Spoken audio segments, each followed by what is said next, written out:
8 peristiwa penting menjelang proklamasi kemerdekaan RI 17 Agustus 1945.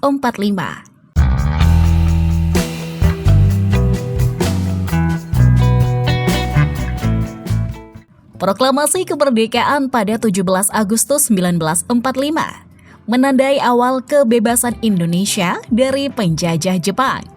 Peristiwa penting ini kemudian diperingati sebagai Hari Ulang Tahun atau HUT Indonesia setiap tahunnya. Pernyataan kemerdekaan Indonesia dimuat dalam teks proklamasi yang disusun oleh para tokoh dan dibacakan oleh Insinyur Soekarno di Jalan Pegangsaan Timur nomor 56 Jakarta. Momen tersebut tentunya sangat bersejarah bagi bangsa. Dalam mengenang kemerdekaan Indonesia, kita tak boleh melupakan beberapa peristiwa penting yang terjadi sebelum proklamasi. Berikut rangkaiannya. Pembentukan BPUPKI. Jauh sebelum kemerdekaan Indonesia pada 17 Agustus 1945, Badan Penyelidik Usaha-Usaha Persiapan Kemerdekaan Indonesia atau BPUPKI sudah ada.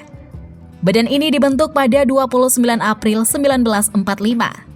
Tujuannya adalah untuk menyusun hal-hal yang berkaitan dengan upaya persiapan kemerdekaan. BPUPKI bertugas membuat rancangan dasar negara dan undang-undang dasar. Ketua BPUPKI adalah KRT Rajiman Widyodiningrat. Anggota badan ini berjumlah 60 orang yang terdiri dari perwakilan dari seluruh wilayah Indonesia. BPUPKI telah melakukan 2 kali sidang, yakni pada 29 Mei sampai dengan 1 Juni 1945. Dari diskusi yang dilakukan BPUPKI, para tokoh berhasil merumuskan dasar-dasar negara. Setelah itu, BPUPKI dibubarkan pada 7 Agustus 1945 karena dianggap sudah menyelesaikan tugasnya. Pematangan persiapan kemerdekaan Indonesia kemudian dilanjutkan oleh PPKI. Pembentukan PPKI. Setelah BPUPKI dibubarkan, Jepang kembali membentuk Panitia Persiapan Kemerdekaan Indonesia atau PPKI atau Dokuritsu Junbi Inkai pada 7 Agustus 1945. Ketua PPKI adalah Soekarno dengan Muhammad Hatta sebagai wakilnya. Anggota awal PPKI berjumlah 21 orang dan bertambah menjadi 27 orang setelah dibubarkan. Badan ini bertugas melanjutkan rencana-rencana yang sudah dibuat oleh BPUPKI. Selebihnya, PPKI menyiapkan hal-hal praktis, misalnya penetapan dasar negara, dan sebagainya. Kekalahan Jepang dalam Perang Asia Timur Raya. Negara Jepang memiliki satu tujuan besar, ingin menguasai wilayah Asia Pasifik. Sebelum menjelajah Indonesia, Jepang pernah mengebom pangkalan laut Amerika Serikat. Pada 8 Desember 1941, Jepang menghancurkan pangkalan yang terletak di Pearl Harbor tersebut dengan mengirim 4 kapal induk. Kapal ini menghabisi sisa armada Pasifik Amerika Serikat. Namun, kode komunikasi Angkatan Laut Jepang atau Kaigon sempat bocor. Sekutu akhirnya dapat memprediksi serangan Jepang. Armada Jepang pun dihancurkan oleh Amerika. Kekalahan Jepang saat itu tidak diketahui oleh publik, hingga akhirnya harus diumumkan karena militer Jepang diserang secara bertubi-tubi.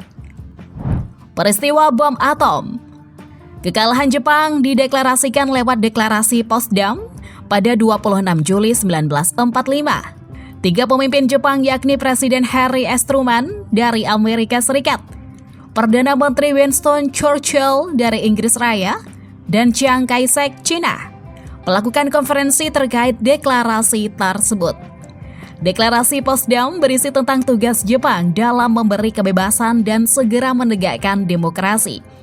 Sekutu memberi pilihan kepada pemerintah Jepang untuk mengakhiri perang dengan menyerah atau diserang hingga hancur. Namun, Jepang malah menolak tawaran sekutu dalam deklarasi tersebut. Peristiwa pengeboman kota Hiroshima dan Nagasaki pun terjadi. Hiroshima dibom pada 6 Agustus 1945, kemudian Nagasaki pada 9 Agustus 1945. Perbedaan pendapat golongan muda dan tua. Kabar jatuhnya bom atom di Jepang telah sampai ke telinga aktivis di Indonesia. Golongan muda yakni Sultan Syahrir saat itu mendengar kabar dari siaran radio British Broadcasting Corporation atau BBC. Syahrir menekan para golongan tua yakni Soekarno, Muhammad Hatta, dan Rajiman Widyodiningrat agar memanfaatkan kondisi ini untuk memproklamirkan kemerdekaan Indonesia. Namun, golongan tua menolaknya. Menurut Hatta, proklamasi akan diserahkan kepada PPKI. Selain itu, pemerintah Jepang belum memberikan keterangan secara resmi. Menurut Syahrir, jika kemerdekaan diserahkan kepada PPKI, maka bisa dianggap hanya buatan Jepang. Ia berpendapat akan lebih baik jika kemerdekaan dinyatakan langsung oleh Soekarno. Peristiwa Rengas Dengklok. Buntut dari ditolaknya desakan golongan muda oleh golongan tua, Khairul Saleh dan lainnya mencoba menculik Soekarno-Hatta. Pasalnya, mereka berdua adalah tokoh penting yang bisa dipengaruhi Jepang agar tidak segera menyatakan kemerdekaan. Pada tanggal 15 Agustus 1945, mereka dibawa ke Rengas Dengklok. Para golongan muda menuntut agar Soekarno-Hatta menuruti kemauan mereka. Sebagai sosok golongan tua lainnya, Ahmad Subarjo mencoba menengahi. Ia membujuk para pemuda untuk melepaskan duit tunggal atau julukan lain dari Soekarno-Hatta. Subarjo kemudian menjanjikan bahwa golongan tua akan memproklamirkan kemerdekaan dengan segera. Malam hari 16 Agustus 1945, rombongan dari Rengas Dengklok tiba di Jakarta. Penyusunan teks proklamasi. Sesampainya di Jakarta, rombongan diantar oleh Laksamana Maeda ke rumah Kepala Pemerintah Jepang di Indonesia, Mayor Jenderal Moichiro Yamamoto. Dari sana, mereka mendapati bahwa Jepang tak mengizinkan Indonesia melakukan proklamasi kemerdekaan. Rombongan pun merasa kecewa hingga kembali ke kediaman Laksamana Maeda. Akhirnya, mereka menyiapkan sendiri teks proklamasi. Soekarno merundingkan soal kemerdekaan Indonesia bersama Hatta, Subarjo, Soekarni, B.M. Diah, Sudiro, dan Sayuti Melik. Pukul 03.00 waktu Indonesia Barat pada 17 Agustus 1945. Para tokoh menyusun naskah proklamasi kemerdekaan Indonesia. Penyusun inti naskah tersebut adalah Soekarno, Hatta, dan Subarjo. Setelah selesai, Soekarno memerintahkan Sayuti Melik untuk mengetiknya didampingi wartawan B.M. Diah. Setelah dicetak, Soekarno meminta persetujuan semua yang hadir lalu menandatanganinya atas nama bangsa Indonesia. Pembacaan teks proklamasi. Acara proklamasi dimulai pukul 10 pagi.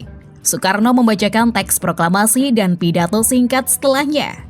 Kemudian, bendera merah putih yang dijahit oleh Ibu Fatmawati dikibarkan oleh seorang prajurit peta bernama Latif Hedraningrat yang dibantu oleh Suparjo dan seorang pemudi yang membawa nampan berisi bendera merah putih. Setelah bendera berkibar, lagu Indonesia Raya dinyanyikan oleh semua hadirin. Bendera pusaka tersebut masih disimpan di Museum Tugu Proklamasi Nasional hingga saat ini. Pembacaan proklamasi dihadiri oleh para tokoh pergerakan kemerdekaan dan seluruh rakyat Indonesia yang ingin menyaksikan buah hasil dari perjuangan para pahlawan dan tokoh penting yang membawa mereka ke kemerdekaan. Upacara pembacaan teks proklamasi tersebut berjalan dengan lancar bertempat di kediaman Soekarno di Jalan Pegangsaan Timur nomor 56. Beberapa acara telah disusun dalam Hari Kemerdekaan Indonesia, seperti pengibaran bendera merah putih dan sambutan oleh wali kota pada saat itu, yaitu Suwiryo dan Muwardi. Tanggal 17 Agustus adalah tanggal yang sangat penting bagi bangsa Indonesia. Pada tanggal ini, Indonesia memproklamasikan kemerdekaannya dari penjajah Jepang dan Belanda. Proklamasi kemerdekaan Indonesia dilakukan dengan penculikan Soekarno-Hatta, pembacaan teks proklamasi, pengibaran bendera merah putih, dan perayaan Hari Kemerdekaan. Proklamasi kemerdekaan Indonesia merupakan hasil dari perjuangan panjang dan pengorbanan besar bangsa Indonesia untuk meraih kemerdekaan dan kedaulatan.